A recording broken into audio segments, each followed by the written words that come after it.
Winnipeg fans, the Jets, and the Jets fan base were both looking for a bit of a pick-me-up. Heading into the All-Star break, Winnipeg's form has, quite frankly, sucked. The Jets haven't been good. The team has looked very sluggish. They've lost some very winnable games against opponents that, quite frankly, the Jets really should be taking care of business against, and things were feeling a little bit on the downswing. Did the Jets restore some confidence with a big win over the Blues, or did the Blues get the last laugh? Find out on tonight's episode of Locked On Winnipeg Jets. You're Locked On the Hockey Jets, your daily podcast on the Winnipeg Jets. Part of the Locked On Podcast Network, your team every day.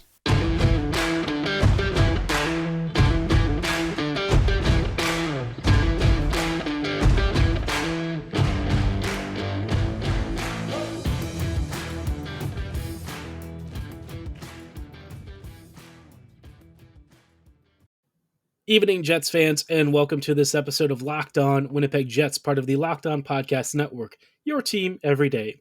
I'm your host, Harrison Lee, an avid Winnipeg Jets fan and an online blogger. You can follow me on Twitter at HLLivingLoco and at LO_Winnipeg Jets. As always, thanks for making Locked On Jets your first listen of the day every day. If you like what you're hearing, be sure to like, follow, and subscribe on your favorite podcasting platform of choice. We're available on all of the current audio platforms like Spotify, Apple, Google. We're also on YouTube as well, as you can see from this podcast video, so be sure to like, follow, and subscribe. You'll never miss another episode, but most of all, we just really love and appreciate your support. Today's episode is brought to you by FanDuel Sportsbook, official sportsbook of Locked On. Make every moment more by visiting FanDuel.com/LockedOn today to get started. Now, like I said, obviously, for the Jets, the past couple of games haven't exactly been a bit of a cakewalk. As you can hear from my voice, I haven't exactly been super well myself, so I didn't get a chance to tell you what happened against the Sabres and the Flyers, but suffice it to say, last week was pretty crappy. The Jets got rocked by the Sabres, and the scoreline was only close because Hellebuck was doing, Hellebuck things, but quite frankly, Jets got trampled. And it was not a close game, I got to be honest. The only thing that was close was the scoreline, and it was, again, only because of the goaltending and some late-game heroics with the goalie pulled that the Jets even had a chance at looking, semi-respectable. The game against the Flyers, a little bit of a different story. Winnipeg was playing a lot better. I thought the Jets were more aggressive, certainly a lot faster and more creative than they were against the Sabres, but didn't really matter when every mistake that they made ended up in the back of their net. So, yeah, just one of the runs of form recently where you kind of look at this team and you're starting to ask yourself, how good is this Jets squad really? Is this, run of struggling form kind of what we should expect with Winnipeg, or is this more of an anomaly? And I think the first thing that's really important to kind of get out of the way is that, Rick Bowness is not perfect, right? I think, with Bones, we've seen mostly good. I generally like a lot of what he's done. I think offensively, this team is more ambitious. I think the blue line activates more aggressively. I think that there's a lot to like with what he's brought to this team. The PK is better. There's more structure. I just think, generally speaking, Bones gets it, right? I think he knows what was up with this team, and I think he's done a lot of things to try and, patch things up as best as he can. But at a certain point, you start to see some of his old habits that, maybe got him fired out of the Dallas Stars. I know he didn't really come back, but it was kind of like a semi-parting of ways, right? He didn't come back. He was kind of done. And you could tell that the Stars were probably close to firing him. So, yeah, the fan base had gotten tired of him, and I can see like the turtling aspects, maybe some of these strange lineup decisions. But until this game against the Blues, I hadn't really felt as frustrated as I was with how he tried to approach this game, right? There are some games recently where he's like, I'm going to bench Sandberg in favor of Stanley. And I'm like, okay, whatever. Micro decisions like that, I'm not really going to be upset about. I am going to be upset about putting Ehlers on the fourth line, though. That, for me, to send a message and shake up the top six, I felt like was the wrong person to really be picking on. Now, Dubois also got a bit of a demotion to start the game against the Blues. That I do agree with. I love Dubois. I think he's had a really good season. But let's be honest, he's kind of not been very good the past couple of games. And sometimes he tries to force plays. Sometimes he makes a really soft turnover. I feel like the demotion was merited, but with Ehlers, I didn't really agree with it, especially getting put with Stenlund and Gagne. What value is Ehlers really going to bring there? I don't know. But whatever the case, whatever message he was trying to send, uh, suffice it to say, it just did not work. For like the first 20 to 30 minutes, the Jets were basically kind of dead in the water against the Blues. They would create lots of point shots. There were certainly plenty of power play opportunities, but the Jets just looked like they were swimming in cement. I think that's kind of been, um, for me, one of the prevailing problems with this team is kind of when the top six isn't scoring and suddenly you have to rely on the depth players. The Jets just aren't really getting enough from the bottom six, and it's especially frustrating when you're putting your stars down there to try and send some kind of a message, and it's really not having the impact that you want it to. So thankfully, Bones kind of abandoned this whole thing and ended up going back to line combinations like Connor, Shifley, and Ehlers that you'd sort of expect, right? Stuff that generally gets results. And sure enough, it did. The Jets ended up winning 4-2, and they basically got all of their offense in the final 20 minutes of the game. So, yeah, Bones corrected course. It was the right adjustment. But I think from the ground up, from the way that he approached this game, that is kind of where I personally take issue with it. I think that he got the Sabres game and the Flyers game wrong. I think the Sabres game was especially bad because, the Jets D sat back and really didn't aggressively press enough. We saw the Jets not really taking advantage of the Blues too for a good portion of the game. And sure, the Jets dominated the shot share, they dominated expected goals, but the line combos weren't really designed to punish opportunities, and the power play looked pretty crappy. So, suffice to say, the Jets had some real problems. They overcame them, and certainly the win is really important. The way that they sort of finished out this game, I think, is a really good sign of Winnipeg's ability to bounce back. But longer term, we've got some things to work out with this team, and we'll talk about why this team might be looking a little different after the All Star break. We'll talk about that in just a moment. But before we go any further, I do want to shout out our friends and partners at Athletic Greens. Our next partner has a product that I use literally every day. I started taking AG1 because I was looking for a boost to my immune system, something to get my day going, and certainly something to arm myself with as many vitamins and minerals as I could without having to go to lots of pills, right? We all hate that stuff. So you might be asking yourself, what is AG1? Well, it's just one delicious scoop mixed in a cup of water that helps you absorb 75 high quality vitamins, minerals, whole food source superfoods, probiotics, and adaptogens. It's got over 7,000 five-star reviews from tons of folks. It's used by professional athletes and trainers, and it's very lifestyle friendly. Whether you're on keto, paleo, vegan, dairy free, or gluten free diets, it's also got less than 1 gram of sugar. It tastes great, and it doesn't have any GMOs, nasty chemicals, or artificial sweeteners. So, with all of these people who have been swearing by this stuff, I was interested in giving it a try, and I found it's actually really affordable. It's less than $3 a day, which is much better than a lot of those cold brew habits that you've probably got kicking around. Those things are really expensive, require lots of ingredients, not the most affordable option, and AG1 is an excellent alternative. Right now, it's time to reclaim your health and arm your immune system with convenient daily nutrition. It's just one scoop in a cup of water every single day. That's it. No need for a million different pills or supplements to look out for your health. To make it easy, Athletic Greens is going to give you a free 1 year supply of immune supporting vitamin D and 5 free travel packs with your first purchase. All you have to do is visit athleticgreens.com/NHL Network. Again, that is athleticgreens.com/NHL Network to take ownership over your health and pick up the ultimate daily nutritional insurance.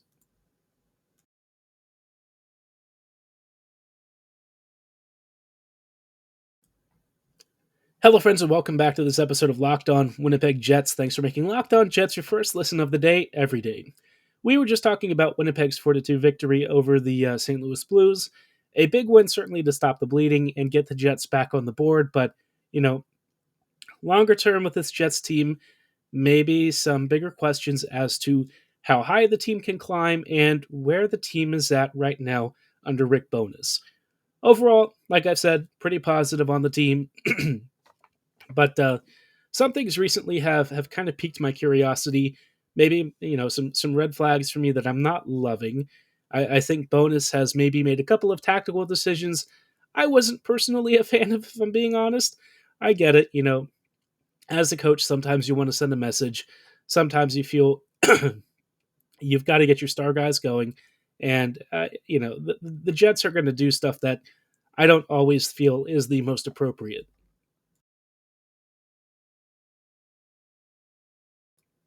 At the end of the day, though, I think, the Jets, they've generally had the right ideal about a lot of stuff.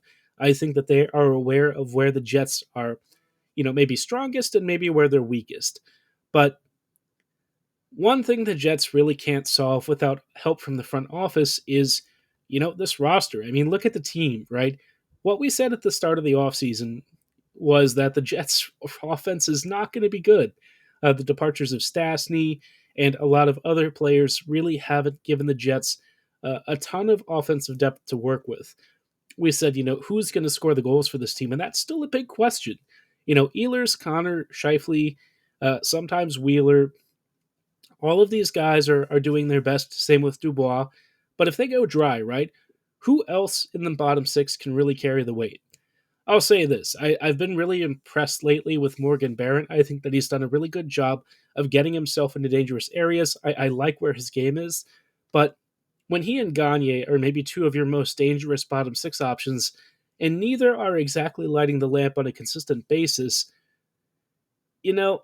where are you supposed to get the rest of your offense from? It's nice to get into dangerous areas. It's nice to create those opportunities, but if you aren't converting on them enough, it's not going to really make a huge difference. It helps the Jets keep possession up the ice. It keeps some of the defensive pressure off of the blue line, but the Jets really need to find other ways to squeeze out goals out of this team. And the easiest way is making a major trade. And I think this team needs to kind of be more aggressive now. I don't think the Jets can really afford to wait. I say this because I think the Jets are now officially at something like 51 or 52 games played. And I think they're at like 65 points in the standings. Right behind them, just trailing by 7 or so points, maybe even 6 now, is like the Minnesota Wild. And they have about 4 games in hand. A lot of the teams that are behind the Jets, like the Avs, the Wild, and so on and so forth, all of them have 3 to 4 games in hand on the Jets, which, if they all win their games, suddenly makes Winnipeg's hold on the second place in the Central Division evaporate just like that. The Jets can't afford to be passive here. And I get that a lot of this has been strategically trying to build up cap space, making sure that the Jets have options at the trade deadline, but I think the time for waiting is probably over. And I say this because Bo Horvat just went to the New York Islanders for a conditional first round pick. Was it Akurati or Aturati? Rati, and solid prospect, very decent player, but somebody who I think probably grades out as like a B tier prospect. And then, the third piece was Anthony Beauvillier, who appeared to be kind of on the way out with the Islanders, and somebody that actually I would have been okay with the Jets maybe picking up at some point, but uh, it seems that he has gone to Canucks land, and Horvat was like the major rental piece that a lot of teams were foaming at the mouth for. So with that in mind, right, and with that sort of trade package that they got for Bo, you might ask yourself, okay, who are the Jets really going to realistically acquire them? And it's got to be Timo Meier. I think Timo, for me, has been one of my most sought after targets. I mentioned him several weeks ago as the guy that I thought could be a really interesting trade target if the Jets were swinging for the fences. And increasingly, Winnipeg has been linked to Timo, and I think that there's like a natural congruency. You've got best friend Ehlers, you've got a team that has and will have cap space to sign him long term in a few months, and a team that really needs his goal scoring and playmaking ability now, not just in the future, but now. And I think he would be the kind of player who, for the Jets, legitimately moves the needle. So, with the trade deadline not really that far away, but also not close enough for the Jets to feel comfortable, I think Winnipeg really needs to make a move sooner than later. Winnipeg needs to consolidate its place in the standings and build up on that lead that it's given itself, because the recent losing streak has really put a dent in Winnipeg's standings positions, and they can't afford to fall into a wild card. You do not want that to happen. if you fall into a wild card, you don't really control your destiny as much as you want to. And I think for the Jets, this is an ideal year to make sure that your seeding is as friendly as possible. Winnipeg has a chance to go really far, but you got to make that road as easy as humanly possible before you get to the postseason. So make the trade now, get the Jets into a much better position, and I think we'll all be smiling a lot happier in a few weeks. But of course, the Jets have a long way to get there. There's a lot to kind of go through before Winnipeg probably makes a big deal like that. I'm hoping that they maybe close this deal at the end of the All Star break or during it, but you never know, right? Speaking of what kind of players the Jets might be moving on from, we'll talk about the trade package that the Sharks are currently asking for and how the Jets could potentially meet this need and whether it's really worth all of it in just a little bit. Before we go any further, though, I do want to shout out our friends and partners at FanDuel. This year, the only app that you need at your Super Bowl party is FanDuel, America's #1 sportsbook. We're really excited about our new sports betting partner for Locked On because they're the #1 sportsbook in America, and that's FanDuel. If you're new to FanDuel, that's even better. They have so many great features that make betting on sports fun and easy. Download FanDuel now so you can get your Super Bowl 57 with a no sweat first bet. You'll get up to $3,000 back in bonus bets if your first bet doesn't win. FanDuel lets you bet on everything from the money line to point spreads to who will score a touchdown. Personally, the Super Bowl for me, I think, is going to be the Philadelphia Eagles. I think that they are probably a general favorite. I don't know what the score spread is going to be for this one, so don't take my advice for that. But the Eagles have been lighting everyone up, and unless KC can pull out a magical thing with Mahomes, seems like it will be Jalen Hurts' year. Now, of course, the FanDuel app is the place where you want all of that action to be going down. So the FanDuel Sportsbook app is also safe, secure, and super easy to use to make sure that you're always in the best of hands. Best of all, you can get your paid winnings instantly. Obviously, this is a really handy dandy feature and something that's super important for a lot of you, cashing out as quickly as possible. So join FanDuel today at fanduel.com/lockedon to claim your no sweat first bet on Super Bowl 57. That's fanduel.com/lockedon. Make every moment more with FanDuel, official sportsbook partner of the NFL.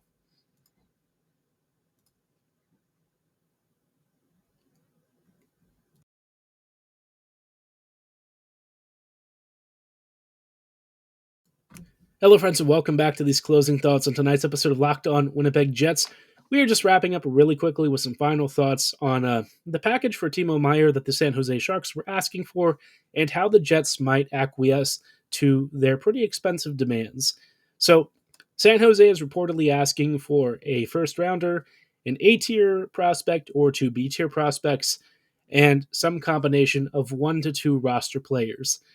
I think for the Jets, that's actually pretty easy. The Jets are uniquely suited more than most to picking up Meier, and I think that goes in Winnipeg's favor a lot, right? So the Jets, I think they would be willing to give up a first, either one of Chaz or Lambert, and maybe like an Appleton or something. I think Appleton would be a fairly reasonable inclusion. Maybe I can't see who else the team would really be interested in. Maybe Jansen Harkins.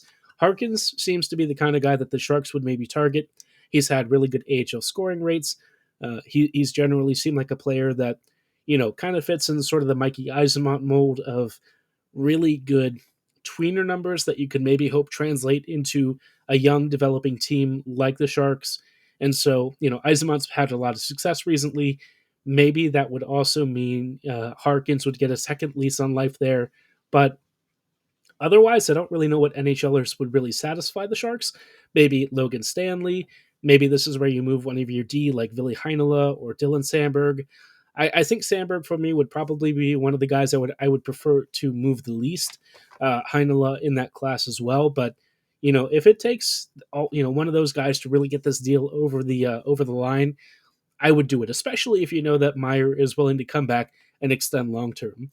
Like I said, I think among the teams that would be seeking Meier's signature, right? We're talking like the New Jersey Devils, maybe the Detroit Red Wings, the Boston Bruins. Most of those teams aren't going to have the cap space, especially for like a long-term acquisition. Most of them are mostly looking at these guys as like at Meier as like a short-term rental. With the Devils, I think they would be trying to extend them long-term. But like I said, I think, with the cap ceiling maybe not rising as much as people thought, and, teams kind of cash strapped, I think the Jets have a legitimate chance to really swoop in here, make a big deal, and with the draft capital that they've acquired, I think it gives them a leg up on most of these other teams. It won't be popular. I think it'll be a very controversial move amongst the fan base. But look, once you start watching what Meier does at even strength and on the power play, I think a lot of those feelings that you have, all of those reservations, they're going to start melting away. Meier legitimately helps this team in ways that most of these other trade options simply can't. And you could also acquire maybe another middle sixer somewhere in a slightly less expensive format to try and give that bottom six a little more balance. So lots to consider, lots for the Jets to chew on. Let me know if you feel comfortable with that kind of trade package, or if you have an alternative suggestion for the Winnipeg Jets in the comments below, or at my social medias at HLivingLoco and at LO_Winnipeg Jets. For tonight's episode, though, that is going to be all the time that we have. I thank you so much for listening and making Locked On Jets your first listen of the day every day. Be sure to like, follow, and subscribe on your favorite podcasting platform of choice. And as always, thanks again so much for listening. Have a great night, and go Jets go.